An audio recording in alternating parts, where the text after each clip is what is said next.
Bonjour à tous, je suis Sandra Ferreira, la diététicienne nutritionniste qui va vous démontrer aujourd'hui qu'on peut manger un gâteau au chocolat avec beaucoup moins de calories. Pourquoi? Parce que je vais vous en présenter un sans beurre ni farine et rassurez-vous, il est tout aussi bon. Pour cela, il vous faut déjà une courgette. Alors oui, vous avez bien entendu, j'ai dit une courgette.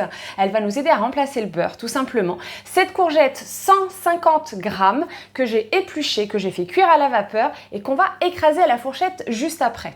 Ensuite, on a besoin de miel, 40 grammes de miel et s'il vous plaît, prenez du bon miel, pas du miel dont vous ne connaissez pas l'origine, du bon miel. Alors celui-là, je l'ai pris carrément chez l'apiculteur, on est sûr de son origine. Avec cela, il nous faut du chocolat, bien évidemment, vu que c'est un gâteau au chocolat, 200 grammes de chocolat en morceaux que je vais faire fondre au bain-marie, s'il vous plaît, du chocolat à 70% minimum en teneur en cacao, ça sera bien meilleur. De sucre quand même, un gâteau, il faut du sucre en matière de diététique, on ne peut pas tout faire, il faut quand même laisser certains ingrédients. Donc là, on a tout simplement 100 grammes de sucre et on va avoir besoin de poudre d'amande. C'est elle qui va remplacer la farine. En plus, c'est plein de bons minéraux. Ça va nous apporter de très bonnes graisses, les fameuses oméga 3 qui sont des bonnes graisses pour votre cerveau, pour la protection cardiovasculaire. Et là, il vous en faudra 40 grammes. Ne vous inquiétez pas, je vous mets tout en dessous. Je vous mets tous les ingrédients, n'ayez crainte. Et bien sûr, des œufs,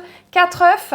Alors, s'il vous plaît, encore une fois, vous pourriez me prendre des petits œufs bio, c'est bien plus sympathique. Et même si vous trouvez des œufs qu'on appelle bleu blanc cœur, c'est inscrit sur l'emballage, là, c'est fantastique parce que les poules ont été élevées avec des graines de lin et donc les œufs sont riches en oméga 3. Alors déjà, n'oubliez pas de préchauffer votre four à 180 degrés. Alors pour la recette, comme je vous disais, nous avons les courgettes que j'ai fait cuire à la vapeur. Pourquoi vapeur? Ça va garder, déjà ça va beaucoup plus vite et ça va garder beaucoup plus de vitamines. Ces courgettes, tout simplement, on va les écraser à la fourchette pour les réduire en purée le plus possible. Tac, tac, ça va assez vite parce que le but aussi dans cette recette, ce n'est pas que ça vous prenne du temps de trop. Et l'avantage de la courgette, regardez bien, ça va remplacer le beurre, mais surtout, ça va apporter en plus un peu de fibres, quelques vitamines. Et ça, les fibres, c'est bon pour votre santé. Prévention des cancers, c'est bien pour votre transit intestinal.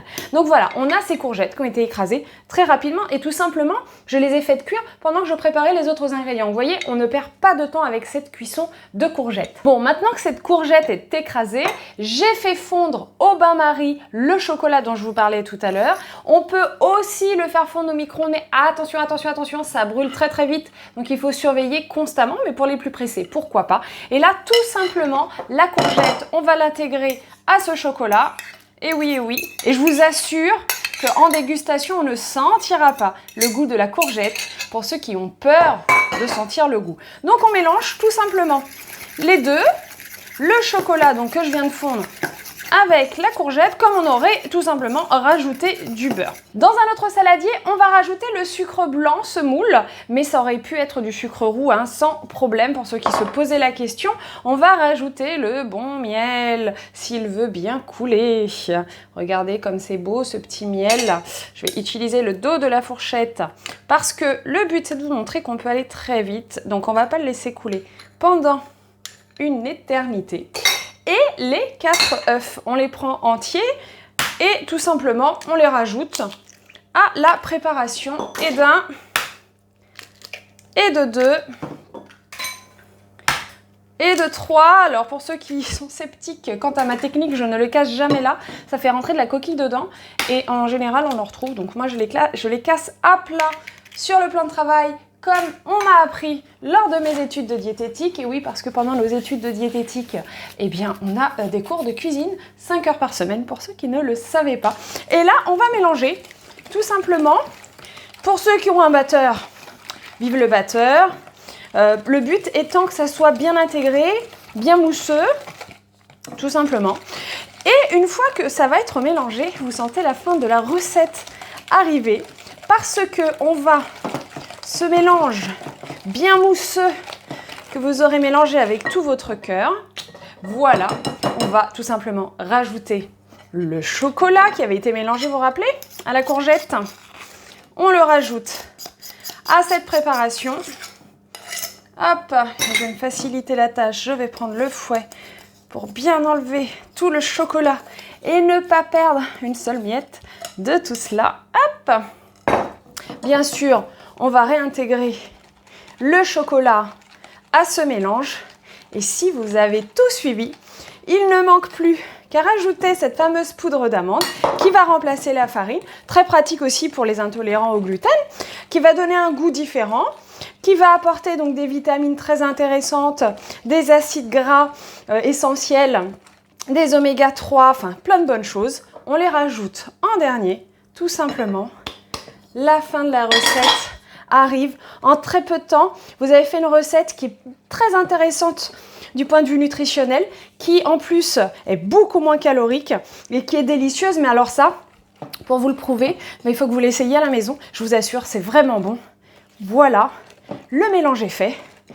Il n'y a plus qu'à verser dans un moule et à mettre au four. Donc voilà, le gâteau a été cuit pendant 20 minutes. J'ai laissé refroidir avant de démouler.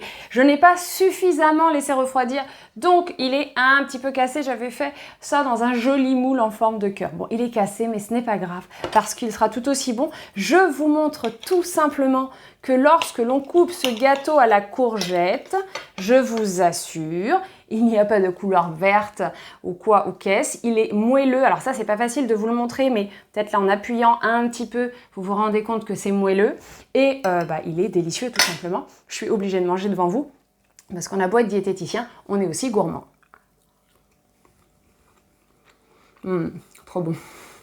Voilà pour mon gâteau au chocolat sans beurre qui est remplacé par la courgette et sans farine remplacé par l'amande en poudre. Donc peu de calories et plein d'autres avantages. Vous retrouverez d'autres vidéos sur ma chaîne YouTube régulièrement. Vous trouverez aussi sur ma page Facebook professionnelle en tapant Sandra Ferreira, diététicienne nutritionniste, plein de vidéos, de chroniques que je fais en direct sur C8 régulièrement auprès de William Lémergie dans l'émission William à midi. Et puis continuez à vous abonner, n'hésitez pas à mettre un petit pouce bleu, alors si possible dans ce sens-là, dans l'autre sens, j'aime un peu moins forcément, mais n'hésitez pas bien entendu à me laisser des commentaires en dessous, je regarde tout, je réponds à tous les commentaires, donc je vous dis à bientôt et comme le disait Hippocrate, que ton aliment soit ton médicament, mais pas que.